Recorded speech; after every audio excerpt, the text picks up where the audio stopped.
Canon has released a bunch of firmware updates for the Canon C400, Canon C80, Canon C70, and as well the Canon R5C.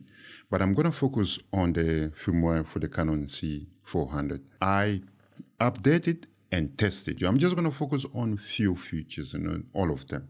So before we get into the test, quick note, right? I am currently pushing this channel toward 10,000 subscribers. And if you value real-world camera tests and honest filmmaker focused reviews, consider smashing the subscribe button for me. It's really helped the channel grow. 1 subscriber take us toward the 10,000 subscribers. All right? So let's get into the video. We start with the feature number 1. I think for me, that is a game changer. I think that is the highlight of this firmware version 1.0.4.1. And what is it? Canon call it full frame 3x2. So before the firmware 1.0.1, the Canon C400 was limited to traditional cinema aspect ratios. Here I am showing you a side-by-side comparison of the sensor modes. Before this update, we only had 3 options: full frame, Super 35, and Super 16. After the update, we now have 1 additional option: full frame 3x2. This option did not exist in the previous firmware. When we compare footage recorded before and after the update, the difference is immediately visible. The new frame is slightly taller, recording at 6,000 pixel wide by 4,000 pixel tall, which means we are finally using more of the sensor. Once you record in OpenGate, the flexibility in post-production changes completely. Here, I am taking the same clip and placing into a vertical timeline for Instagram. When I fit the OpenGate footage into the vertical frame, it fits naturally, and I still have room to adjust the framing. With the no OpenGate clip, the image is overcropped and we lose a large part of the scene. Even in a square timeline, the OpenGate footage fits cleanly. So what OpenGate means for us as a filmmaker? In short, OpenGate gives you freedom. Freedom to reframe, to stabilize, to crop, to deliver multiple formats, and to protect image quality, all from one single recording. Here is my disappointment, to be honest, right? I wish there is not, but there is. Now, when you compare the Canon C400 to the newest C50, which is 2 times cheaper, there is things that missing. OpenGate is restricted to RAW recording only. The moment you select full frame 3x2, the camera forces RAW, as this message on the screen shows. You can choose between RAW HQ, RAW ST, and RAW Lite, but there is no XAVC and no XFHEVC. And honestly, that is difficult to justify. Because on the C50, OpenGate works across multiple recording formats. If you want me to do a video specifically about OpenGate, please do let me know in the comment box below. Another major limitation is the lack of simultaneous cropped recording. On the C50, you can record 2 versions at once, a standard frame and a vertical crop. That is incredibly useful for modern delivery workflows. Here, that option is missing. I really hope this is just an oversight from Canon and not a deliberate limitation, because the hardware is clearly capable. Canon, this is a great start, right? But there is more potential here, and I hope we see unlocked in the future firmware update. feature number 2, or let's say improvement that introduced by Canon in this firmware, the feature number 2, right? Here is a clip I have recorded in Canon Log 2, which is why the image looks very flat. So before this firmware, once you are in a playback mode, the LUT was basically locked. But after this firmware 1.0.4.1 were introduced, now you can change LUT during playback. Now I am in playback mode, and with this firmware update, I can finally apply a LUT directly to the footage. I go into the menu, then monitoring setup, then tap number 5, and turn LUT video terminal on. Under LUT selection, video terminal, I can choose any LUT I have already registered. And here is the powerful part.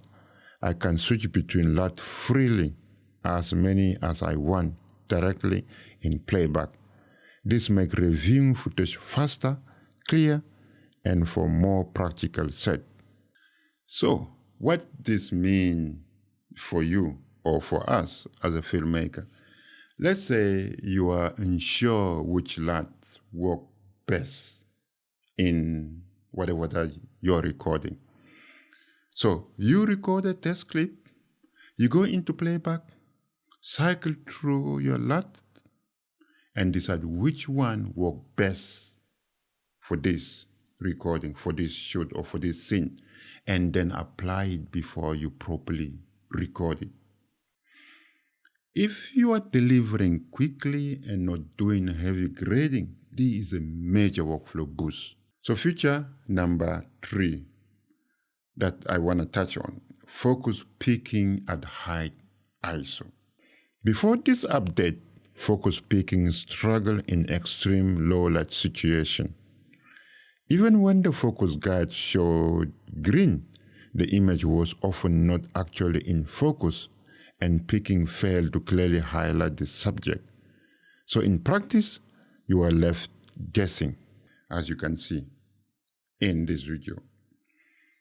But now, with the firmware update and this improvement introduced, alongside the focus guide, you can see clear blue markers outlining the area that are truly in focus. This is a major improvement, especially for manual focus work in challenging lighting conditions. Focus peaking is cleaner and more controlled. But what does this mean for you as a filmmaker? Now, you have focus peaking, right? You have focus guide and clear color focus edges working together to tell you, yes, it's on focus. And that gives you double reassurance in difficult lighting conditions. There is a solid improvement for low light shooters. Because before that, I really even struggled to see, even using the focus guide, if my image is on focus or not. Focus guides turn green, but from the eye, I look at it, but it's not in focus. So, great addition. So feature number 4 that I want to touch on is the assignable button. Previously, assignable buttons were very limited. If I wanted to assign subject detect specially to people or animal, that option simply did not exist. You only had subject detect AF. That was it. With this update, we finally get more control. Now I can assign subject detect people, subject detect animal. We also get expanded AF frame options, including small zone, larger zone vertical, and larger zone horizontal. Previously, there was only one AF frame option. Previously, assign button options were more limited, which meant more menu diving in. So you have to go through menu, you have to cycle it in order to find something. And time is money. They say that. Well, so with this firmware update, you get many more assignable options. This is a real usability upgrade. So what this means for you, or what this means for us as a professional filmmakers. And this is how a professional camera should behave, honestly. You customize the camera around your workflow, not the other way around. Less menu diving, faster operation, fewer missing moments, and a very welcoming improvement, to be frankly speaking. So, test number 5, or feature number 5 that I want to touch on is Joystick AF Responses. Yes, the Joystick AF Responses is slightly faster, right? But let me be honest, okay? This is not something you will lose sleep over it. Personally, it's not something I will lose sleep over it. It also felt inconsistent during my testing. Because here it is, I try to move it, it's not moving, and I don't know what I'm doing wrong. But personally, I still prefer using the touch screen. Touch screen, touching the screen to place the focus is simply faster. Or to move, the framing to a certain position is much, much faster. Canon, I would honestly have preferred crop recording option like the C50 over this change or over this improvement. This one is fine, but not a game changer. So feature number 6, LUT description in custom profile, or like Canon call it look file description in custom profile. In look file setup, I have 18 files registered, but on screen, only one file is visible at a time, forcing unnecessary scrolling.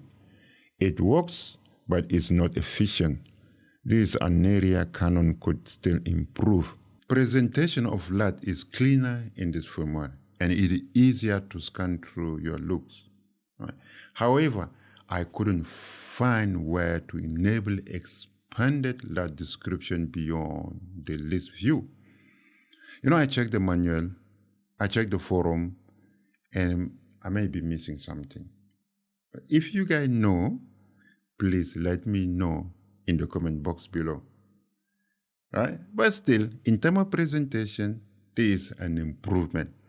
But I don't know what Canon mean by LUT description.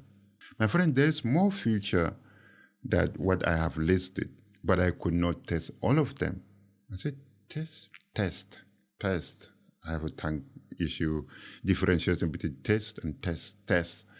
So there are features I could not test personally. For example, cine surveillance support, open lens EOS equivalent, model selections, and general stability improvement. Because, I don't have those tools. I'm not using it. If those workflows matter to you, this firmware will be even more valuable, frankly speaking. So here is my final verdict. So let me be very clear in closing. This firmware update matters. Canon did not just fix bugs, they unlocked real capability, and especially with OpenGate. But this update also feels unfinished, limiting OpenGate to RAW only, removing compressed codecs options, and disabling dual format recording are choices that are difficult to defend, especially when Canon already offered this feature on other cameras. This camera is now closer than ever to being truly flexible modern cinema tool, but Canon is still holding back. Not because the camera is weak, but because the hardware is clearly capable of more. Now, I want Canon to build on it. I hope somebody from Canon watching this video. Right? There is more that you can improve. So this is my message to Canon. You are on the right path, but don't stop halfway. Give us OpenGate in compressed codecs, give us dual format recording, finish what you started. Because right now, the camera feels artificially limited and filmmakers can see it. And let me know in the comment box below. If you're using this camera, Do you think Canon went far enough with this update? Or are they still holding back features the hardware clearly support? Which of these firmware changes matter most to you? Have you updated to the latest new firmware update? Or are you waiting a little bit more in order to see if there's any bug with that firmware update before updating it? Drop your thought in a comment. If you agree Canon needs to finish the job, like the video and share it, because feedback like this does get noticed. So my friend, if this video helped you understand what actually changed with this Canon C400, please hit the like button if you have not liked the video yet. And if you want more real-world test-driven camera review, please help me reach 10,000 subscribers by subscribing to the channel. And I hope that, by the end of 2026, we reach 10,000 subscribers. As always, my friend, it's my pleasure to bring you videos. And Hakuna Matata. May God bless and protect you. Ciao, bye now.